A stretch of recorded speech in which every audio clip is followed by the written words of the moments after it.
Hey everyone, it's Mr. Hollywood, and today I will be ranking the 6 films that have made $2 billion at the box office. And this is worldwide box office. Those 6 being Force Awakens, Avatar, Way of Water, Titanic, Avengers Infinity War, and Avengers Endgame. And today, I'm going to rank those 6 films from the worst to the best. And this is honestly one of the toughest rankings because all 6 of these movies are great in their own ways. However, I am up for the challenge to rank the 6 $2 billion films. And before I even get started, I just want to say thank you to anyone who's subscribed. I just hit 100 subscribers about 48 hours ago. And yeah, just truly, thank you to anyone who subscribed. And I do have a 100 subscriber special coming, so stay tuned for that. And let's begin. In last place is the original Avatar. Now, I still think this movie is great, and it has great visuals and great character development. However, I just think this is the worst of these 6 films because sometimes I feel like it didn't need to be 2 hours and 45 minutes. I feel like they could have maybe cut down a few minutes. Also, I wish that we just got to see Jake Sully in that Avatar, like the blue the whole time, kind of like what we got in Avatar Way of Water, because I just feel like it was like way more fun when we did. But granted, this movie is still great, and that just shows how loaded this field is.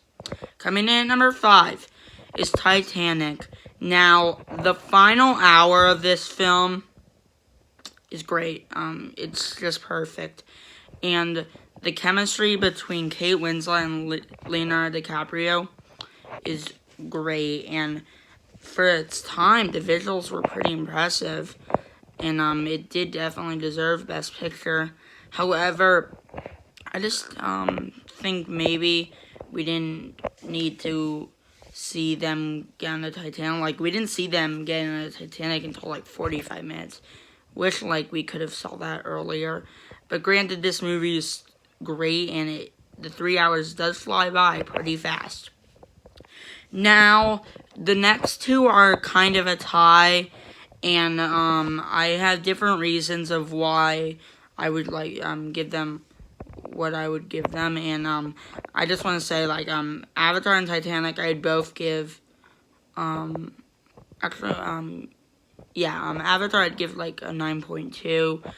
Titanic probably a 9.3. These next 2 I'd probably both give a 9.5. And coming in at number 4 is Force Awakens. Now, this was one of the best theater experiences personally, because it was my first time. It was the first time for me seeing this Star Wars on the big screen, and it was great storytelling. And I understand why some people weren't the biggest fans of this film, because it kind of copied New Hope. However, I personally love this film, and I think Kylo Ren's arc in this, this is the start of his arc, is one of the best arcs. I just want to say Kylo Ren's easily the best character in the sequel trilogy, and the way his arc starts in this film is great. And Han Solo was great in the original trilogy. However, he was even better, and Harrison Ford just delivered again. And it was also cool to see our legacy characters. Now, the only nitpick I have is it might have played it a little too safe in the first half. However, the second half is great. Now, coming in at number 3 is Avatar Way of Water.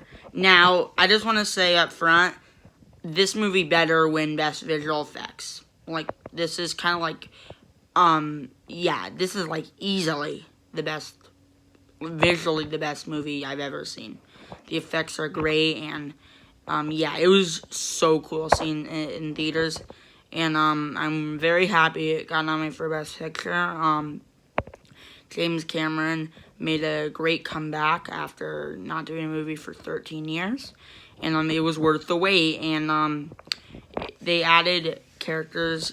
They continued on with Jake Sully's arc and Zoe Saldana's character. And I know some people might hate the character Spider and just all the kids. I had nothing wrong with it. If anything, they kind of elevated the film a bit. And the Colonel was such a great villain that, yeah, it just made the movie more interesting. And, yeah, like, when you see them underwater, it just looks so cool. And that final hour was great. And, you know, I'm just so happy that this movie exists. And I cannot wait to see what James Cameron does with his other sequels. Now, the top two I'd both give perfect 10s. But, what is number 1? Well, coming in at number 2 is Avengers Infinity War. I mean, it introduces Thanos. Well, he showed up in Avengers and Guardians of the Galaxy, but this is the first time where he had the spotlight on. And Thanos is easily the best MCU villain. There's no debate about that in my mind. And he kind of elevates the story. And it was just so cool to see it all on the big screen. And the final snap, when Thanos snaps his fingers, oh my god, that was shocking. And this is one of the great cliffhanger endings of all time. But coming in at number 1 is easily Avengers Endgame. I mean, what is there not to love? It closes out this Infinity Saga in a satisfying way. Robert Downey Jr. and Chris Evans give career best performances, and it closed out both of their character arcs wonderfully. And, you know, just when Cap left Mjolnir and just the final battle, I mean, there's literally not a single second where I was bored, and the 3 hours fly by incredibly fast. You know, I just think the Russo brothers did a great job, and, you know, just everything. Like, you know, you see them defeated after Avengers Infinity War, but they get back up. Thanos' character arc closes out great, and the time travel in the middle was so cool. So, this is easily one of the best superhero movies of all time. It's one of the best movies that have made $1 billion in it, and it's the best $2 billion film. So, it comes in at number 1. Now, thanks for watching. Feel free to share your ranking down below in the comments. And, like I said at the beginning, thanks to anyone who's watched all these videos. It's meant the world to me, and I hope I can do more content for years to come. Now, thanks for watching, and peace out.